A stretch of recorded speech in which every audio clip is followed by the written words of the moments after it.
Ciao, in questo video andremo a vedere come si configura Global Protect sul firewall Palo Alto, ma prima ti faccio vedere appunto quello che ho fatto e così che tu, se ti trovi nella stessa situazione, usando questa configurazione, la puoi comunque adattare e far funzionare.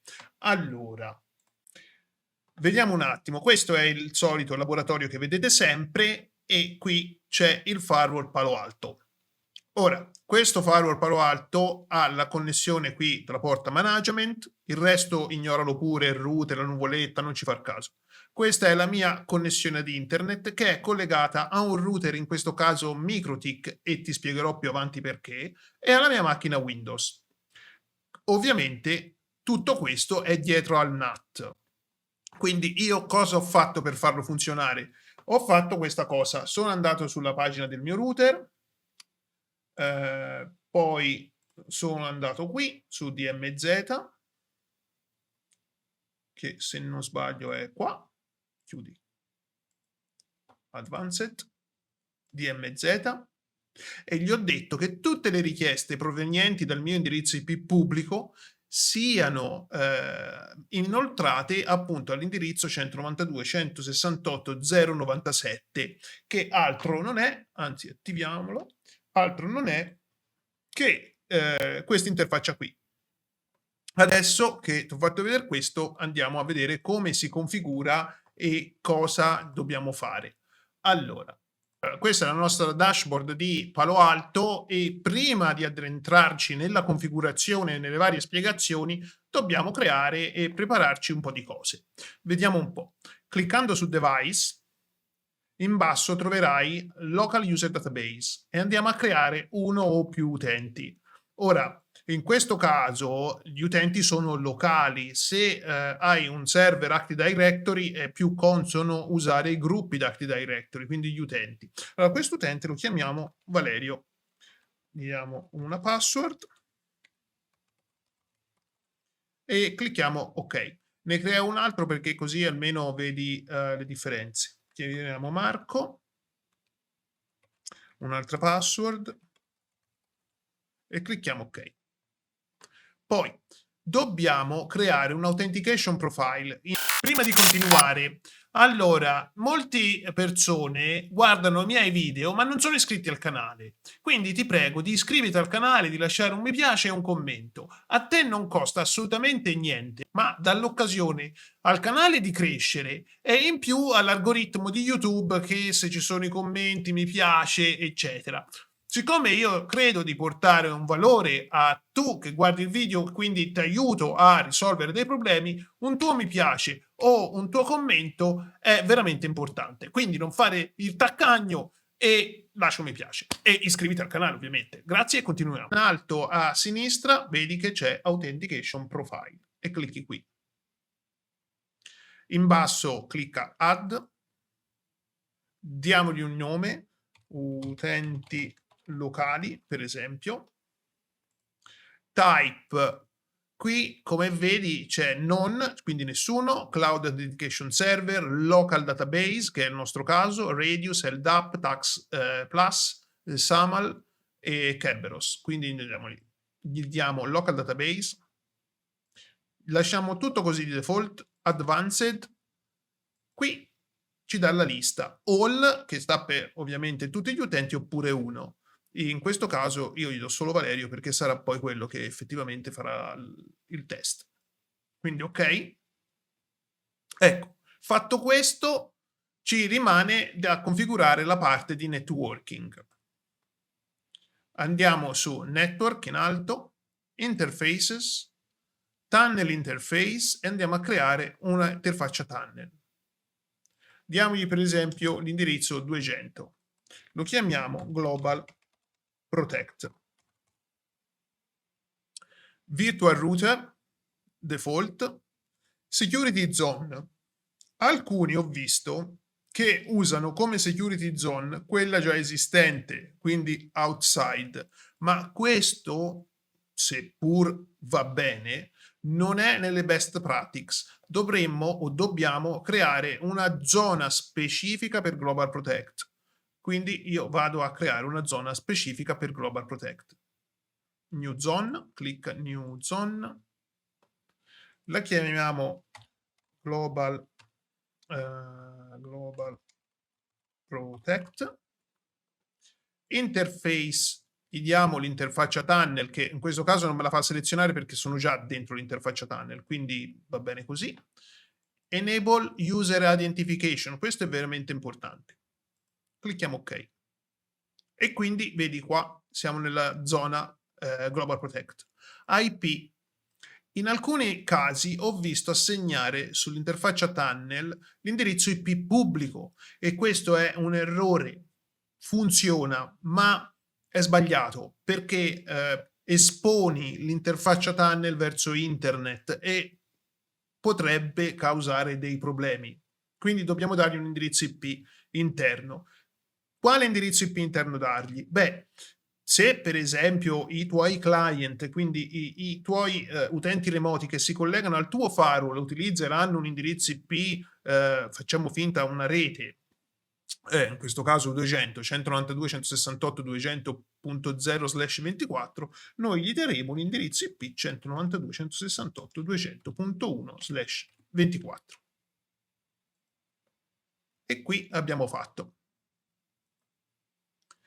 Poi ora passiamo invece a una parte un po', come si dice in inglese, tricky, il certificato. In moltissimi video tu vedrai una cosa del genere. Cliccando su Device, a sinistra vedrai Certificate Management, Certificate. Molti ti cliccano durante i video, ti dicono genera il certificato. Clicca genera, gli diamo un certificato, un nome, chiamiamolo CrazyNet per esempio, common name, IP o FQDN, la mia interfaccia in questo caso è l'indirizzo IP privato 192.168.0.97, che è l'interfaccia outside in questo caso. Poi chiaramente se hai l'IP pubblico, gli darai l'indirizzo IP pubblico, per esempio. Ora, a questo punto ti dicono Certificate Authority, add per esempio country, scriviamo Malta, poi che possiamo dargli? Locality, organization, chiamiamola CrazyNet, eccetera, eccetera. Poi te gli dici generate e lui lo genera. Questa non è una best practice. In più potrebbe portare a eventuali problemi di fiducia e anche di man in the middle, eccetera, eccetera. Sul mio profilo di LinkedIn ho scritto un post a riguardo e credo, se non ricordo male, di averlo scritto anche sul gruppo di Telegram nella sezione security. Quindi dobbiamo porre attenzione. Adesso andiamo a vedere invece come si può risolvere questo problema. Questo problema si può risolvere molto semplicemente. Basta andare su uno dei tanti siti che ci sono, per esempio 0SSL, io in questo caso ho un certificato gratuito di 90 giorni, che in questo caso è vpn.crazycyberspace.club, perché crazycyberspace.club è il blog del canale e VPN punto è il sottodominio che io ho creato, dove questo sottodominio punta al mio indirizzo IP pubblico. Spero che sia stato chiaro. Quindi ho il mio certificato pubblico. Ora, a questo punto andiamo a vedere come si installa il certificato, come si importa. Allora, qui su Import andiamo su, diamogli un nome, lo chiamiamo CrazyNet, Browse. Qui si apre, in questo caso si è aperta subito, la cartellina dove ci sono i certificati. Quando scarichi il certificato ne hai tre, il CA Bundle, Certificate e il Private Key, e vanno installati in un ordine ben preciso, altrimenti il Private Key non ti funziona. Potresti rischiare di perderci una giornata a capire. Quindi il primo è CA Bundle. Qui gli diciamo OK. Sul quadratino metti il tick e fai import ancora, browse, certificate e lo chiamiamo CrazyNet net CA. Qui gli diamo import private key, browse again, qua abbiamo il file private key, qui gli dobbiamo dare una password, te la puoi inventare, per esempio 1, 2, 3, 4, 5, 6, 7, 8. 1, 2, 3, 4, 5, 6, 7, 8. Chiaramente questo è un video dimostrativo, la password deve essere possibilmente complessa e gli dai ok. E lui ha fatto la catena dei certificati. Questo è un certificato pubblico.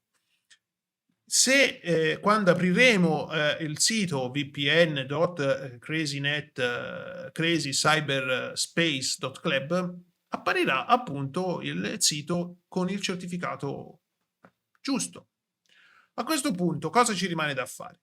Dobbiamo andare qui su SSL TLS, clicca in basso add, diamogli un nome, chiamiamolo CrazyNet SSL profile, per esempio, certificate, abbiamo il nostro certificato CrazyNet certificato.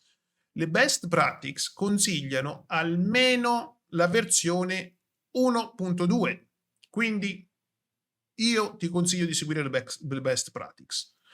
Io per il momento lo lascio così, però meglio se usi una versione più alta, perché è chiaramente più sicura. Ora, clicca ok. A questo punto potremmo passare alla configurazione finalmente del Global Protect. Quindi andiamo su Network, poi qui abbiamo Global, Portal e Gateway. Qui a sinistra clicchiamo su Gateway, andiamo su Add, diamogli un nome, per esempio CrazyNet Gateway. Interface, la tua interfaccia outside, che nel mio caso è la 1/2. Selezioniamo l'indirizzo IP pubblico, perché chiaramente questo non è un indirizzo IP pubblico. Poi Authentication. Su Authentication, qui in alto selezioniamo il nostro certificato CrazyNet SSL Profile, che è il profilo. Poi andiamo su qui, Client Authentication, e clicca Add. Nome, lo chiamiamo CrazyNet Client AUTH, che sta per Authentication. Questo perché? Perché io nomi cerco di darli in modo che eventualmente poi se ho qualche errore o qualcosa capisco a che sezione si riferiscano dell'errore, insomma. Il sistema operativo tutti. Authentication profile, utenti locali, che se ti ricordi sono quelli che abbiamo creato proprio all'inizio. Poi, qui l'anzitutto com'è? Allowed authentication with user credential or client certificate. Qui gli diciamo invece yes. Gli diciamo di sì, perché se lasciamo no, lui cerca il certificato sul computer remoto, che ovviamente non c'è. Quindi gli diamo ok. Poi andiamo su agent. E qui arriva il bello. Tunnel mode dobbiamo selezionare, tunnel interface, l'interfaccia che abbiamo creato, che era la 200. Qui lasciamo tutto così com'è. Andiamo su Client Settings. Su Client Settings, invece, clicchiamo Add, diamogli un nome e lo chiamiamo Gateway Client Settings. Settings.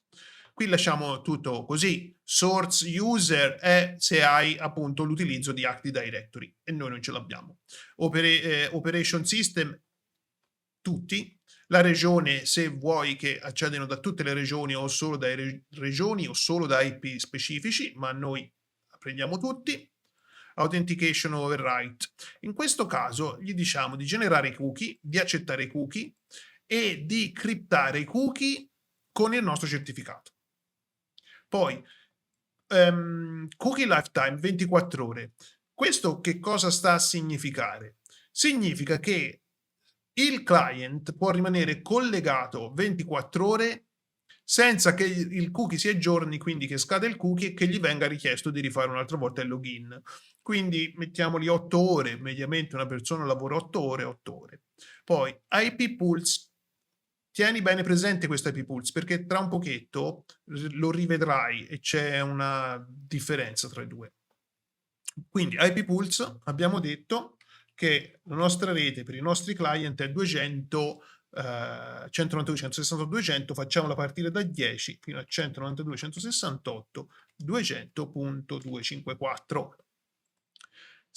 Qui dobbiamo specificare quando il client è connesso che reti deve raggiungere, cioè te immagina il traffico nel tunnel, deve passare tutto nel tunnel oppure una parte o alcune cose possano essere escluse dal tunnel, quindi ovviamente rendendo anche più veloce la VPN e alleggerendo il traffico della sede remota. Split tunnel, qui dobbiamo decidere che cosa fare di questo client. Vogliamo che tutto il traffico che il client generi passi dalla sede centrale? Sì, perfetto.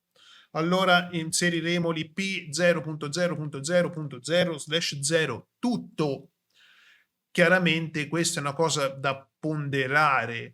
Se hai Active Directory, quindi con i gruppi, puoi creare 2 gruppi dove uno ha alcuni utenti hanno lo split tunnel e altri no. Quindi che vuol dire? Che tutto il traffico passerà direttamente dalla sede centrale, mentre quelli che sono nello split tunnel, una parte del traffico, per esempio YouTube, Twitch, Twitter, eccetera, passano direttamente su internet senza passare dalla sede centrale. Andiamo ok. E qui abbiamo fatto. Allora, vedi client pool, client IP pool, te l'ho detto prima, ti ho detto tieni a mente questo, IP pools. La differenza sostanziale tra i due è questa. Allora, qui io gli dico per questo profilo, in questo caso Gateway Class Settings, gli sto dicendo di usare questo indirizzo IP e con dei vari settaggi. Adesso client IP pool. Prima ti ho detto di ricordarti di questo IP pool perché potresti cadere in errore. La differenza che c'è tra questo IP pool e questo IP pool sostanzialmente è questa. Se io clicco add, posso creare quanti profili voglio con diversi IP. Poi con i gruppi d'Active Directory, per esempio Valerio ha l'IP 192.168.200 e Marco ha l'IP 192.168.100 e hanno regole e IP differenti.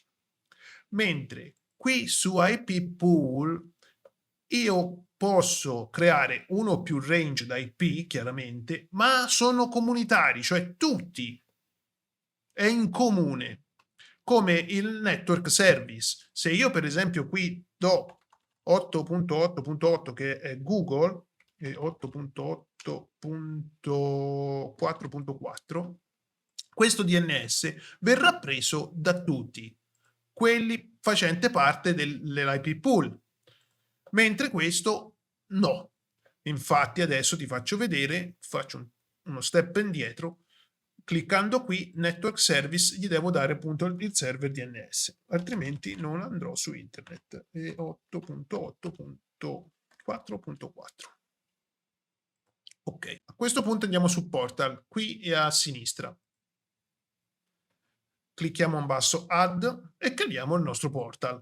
Quindi lo chiameremo crazy net underscore portal, interface come prima, IP come prima, qui lo lasciamo tutto così com'è e andiamo su authentication.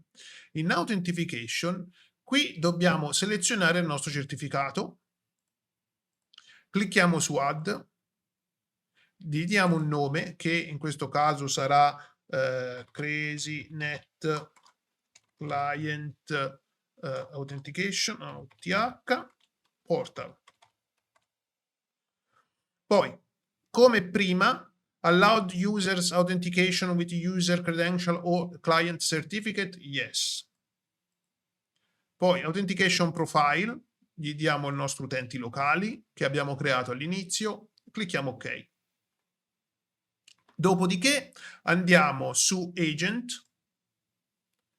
Allora, Questo Trusted Root CA, se io aggiungo il certificato, che cosa succede? In più gli seleziono questo, installa il certificato root, quando il client si collega, lui installa automaticamente nel computer questo certificato e serve a questa cosa qui in sostanza. Quindi io in questo caso lo tolgo perché non mi interessa. Clicchiamo Add, Authentication, creiamo CrazyNet AUTH, Portal e Agent Portal. Certificato nessuno. Save credential. Qui gli possiamo dire sì, salva le credenziali, no, non le salvare, salva solo l'username. E io seleziono salva solo l'username. Come prima, crea i cookie, accetta i cookie, gli diamo una scadenza di 8 ore e selezioniamo il nostro certificato per criptare i nostri cookie. Poi qui invece lasciamo tutto così come si trova. Internal non abbiamo bisogno dell'internal, external. In questo caso cliccando su add dobbiamo creare appunto il nostro portale.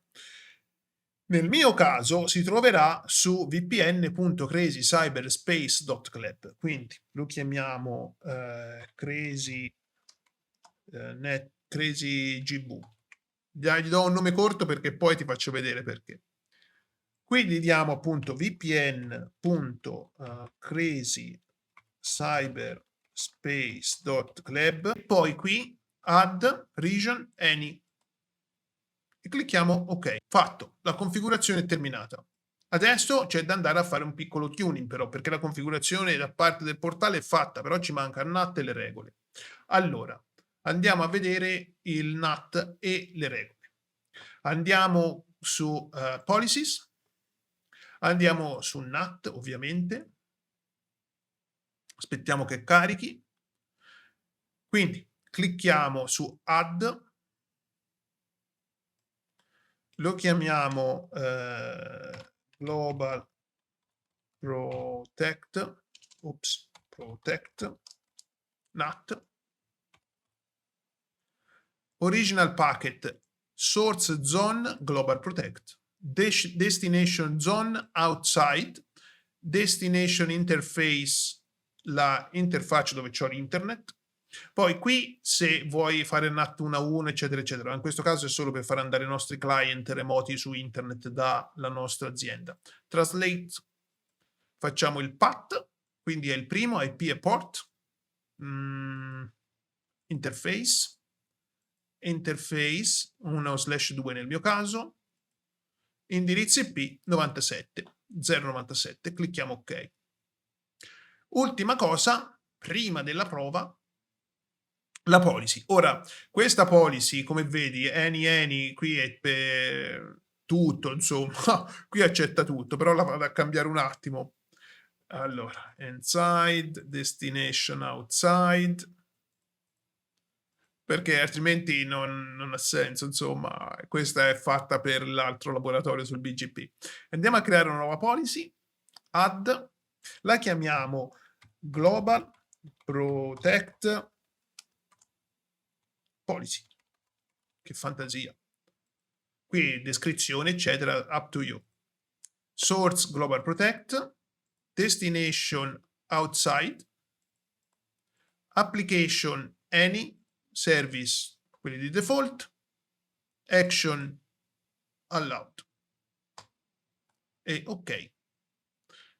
Poi, a questo punto noi avremmo anche fatto. Ci rimane che fare commit e guardare se funziona. Allora, per guardare se funziona e abbiamo bisogno di una cosa che ora io te la dico. Allora, se te sei dentro l'azienda, come nel mio caso, che hai un indirizzo IP unico, ripeto, come nel mio caso, non lo puoi provare da dentro, perché Palo Alto ti blocca, chiaramente, perché non avrebbe senso, no? Se sei in azienda, perché ti devi collegare il VPN nell'azienda? E quindi Palo Alto ti blocca. Chiaramente se hai più di un indirizzo IP pubblico, allora in quel caso lo puoi fare. Per far ciò, cosa mi sono inventato per poter fare questo video e fare anche i test.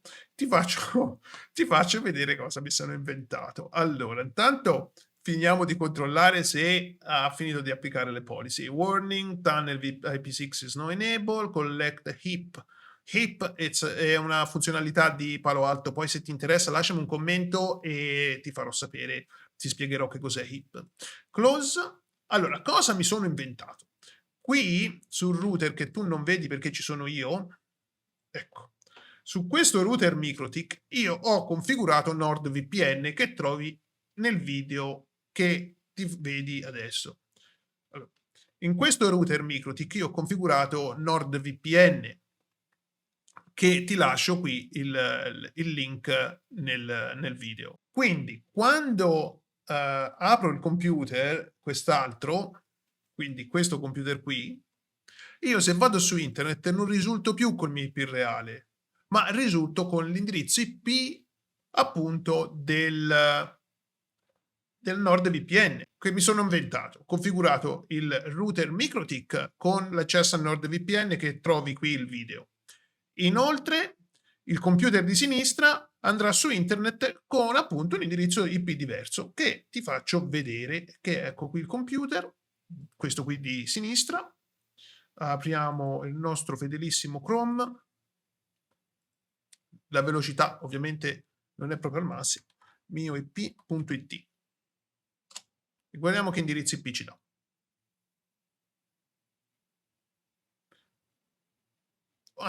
Colgo l'occasione per farti notare una cosa. Usando un certificato generico, usando un certificato generato, come vedi in tantissimi video, hai questo errore qua, not secure, e più di solito c'è una riga rossa e ti dice, prima di entrare sul sito, ti dice clicca per continuare. Questo induce gli utenti a cliccare comunque, proprio per potersi collegare, almeno la prima volta. Questo significa che io malintenzionato posso creare un sito uguale al tuo dell'azienda, lo invio per email a un tuo dipendente e gli dico guarda abbiamo cambiato l'indirizzo, clicca qui. Lui ci clicca, mette username e password e le prendo io. Quindi usare sempre certificati pubblici. Quindi, come noti, dice Germany, sto uscendo dalla Germania. Adesso però, qui ci vuole la prova.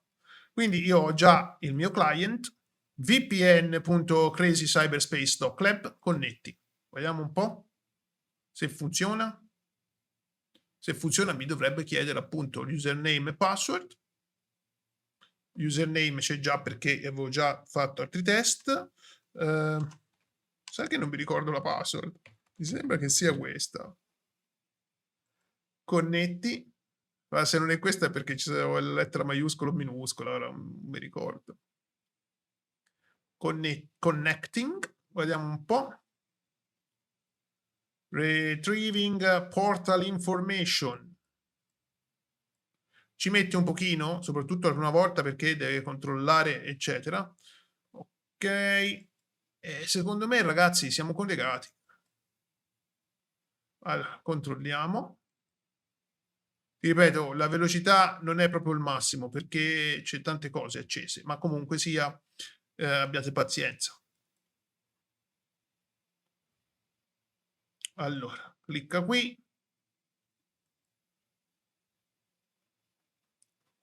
Sta ancora continuando a ricevere retrieving portal.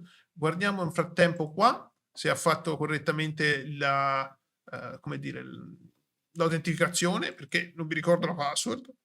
Allora, monitor, global protect, e ci dovremmo avere appunto il Valerio che prova dalla Germania a collegarsi, eccolo qua, che sta ancora provando a collegarsi perché sta cercando il best available gateway. Questo perché ti faccio vedere, colgo l'occasione anche per farti vedere questa cosa qui, perché noi possiamo avere più di un gateway.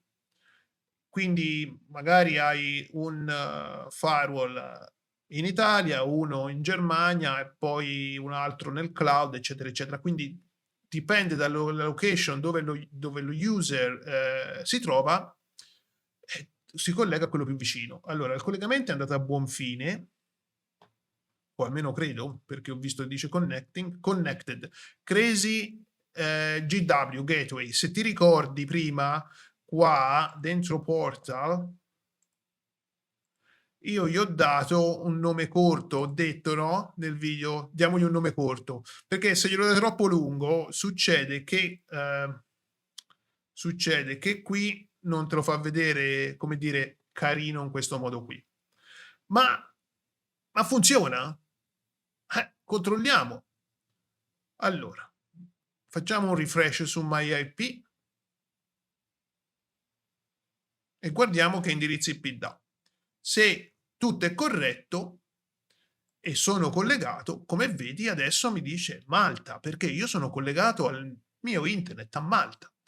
Ti faccio vedere un'altra cosa, per completezza di qualsiasi dubbio ti potesse venire in mente. Allora, se noi andiamo qui sul log, vedremo che traffic, che Valerio ha fatto richieste al DNS, per esempio 888. Poi se aspettiamo un po', vedi che è sempre Valerio, MS Update, Windows. Poi Browse, Valerio ha aperto un qualcosa qui che sarà mioip.it, Microsoft Activation Product, sì, speraci, soprattutto su questa versione. Il sito myip.it lo vede come, molto probabilmente, come un sito non sicuro. Quindi te vedi che Valerio comunque sta facendo qualcosa. Se io vado su YouTube, che ti faccio vedere, youtube.com o .it o quello che preferisci te, qui c'è un bel problema, ragazzi, perché ora il traffico di YouTube mi va sulla mia connessione maltese, che vabbè, comunque sia, passa dalla mia connessione maltese in questo specifico environment, ma non mi esce dalla connessione tedesca, che questo farebbe sì che io andrei più veloce. Allora, lasciamolo qui che carica la pagina perché è irrilevante quanto tempo ci mette, però qui vedi che lui ti dice HTTPS 443 e in più ti dice applicazione sconosciuta, però vedrai che a un certo punto ti dice YouTube based, quindi sta provando a aprire YouTube. Perfetto. E se io non volessi far passare tutto il traffico di internet, quindi generato dall'utente, farlo passare sulla mia connessione, su Gateway, il nostro CrazyNet Gateway, andiamo su Agent, andiamo su Client Settings, ancora clicchiamo sul nostro Gateway Client Settings, IP Tunnel, quindi scusatemi, Split Tunnel. Io qui gli ho detto di includere tutte le reti, quindi ho due possibilità. O qui dichiaro che reti voglio raggiungere, per esempio facciamo finta 168.10.0/24, eccetera, eccetera, eccetera. Perché ora se hai 2 o 3 reti subnet in azienda va bene, lo può fare, ma se ne hai tante diventerebbe un grosso problema. Facciamo finta che vogliamo bloccare youtube.com. Bloccare. È sbagliato, scusatemi. Noi vogliamo che youtube.com esca direttamente dalla mia connessione di casa, in questo caso immaginati la Germania, perché sono collegato via VPN con NordVPN, che se vuoi fare l'abbonamento a NordVPN trovi il link in descrizione. Quindi si va qui, allora, dov'è? Split Tunnel, Domain Application, qui vedi c'è youtube.com, in questo caso ce l'ho aggiunto io, facciamo per esempio facebook.com. Clicco ok, ok, ok, applica e commit. Poi infine ti faccio vedere un'ulteriore cosa che magari non la sai oppure ti può essere utile per non complicarti la vita, ecco, per renderti la vita più semplice. Allora, guardiamo un attimo l'altro computer, eccolo qui. Ora, ti ripeto, qui la velocità è molto lenta, molto, perché questo computer è chiaramente tutto un ambiente virtuale e richiede un sacco di risorse, ma noi non ci arrendiamo. Allora, qui ha finito. Guardiamo se è effettivamente cambiato qualcosa oppure no. Allora, come vedi, io l'ho fatto prima questo di applicare le modifiche. Il mio IP era 216.58.204 uscendo da Malta. Se io faccio così dovrebbe essere diverso. E invece lui me lo prende uguale. Aspetta un po', guardiamo cosa ci dice qui. Oppure le modifiche non sono così veloci, anche. Aspetta, aspetta. Allora, fammi ricontrollare. Ancora non l'ha ecco, ecco, ecco, ora l'ha preso, l'ha preso. Vedi? Adesso l'indirizzo IP è diverso, ma anche la velocità dovrebbe essere diversa, della connessione youtube.com. Se io scrivo youtube.com, lui qui dai log non mi dovrebbe più far vedere che io provo a collegarmi a YouTube, dovrei vedere solamente le richieste DNS e infatti vedo solamente le richieste DNS. Quindi, in altre parole, il traffico, tutto il traffico verso i miei servizi interni alla mia rete andranno dentro il tunnel VPN, mentre tutto, in questo caso YouTube, uscirà con la connessione locale dell'utente remoto. Infatti, come vedi, è questo qua. Spero che il video ti sia utile. Lascia un mi piace e se non sei iscritto iscriviti al canale.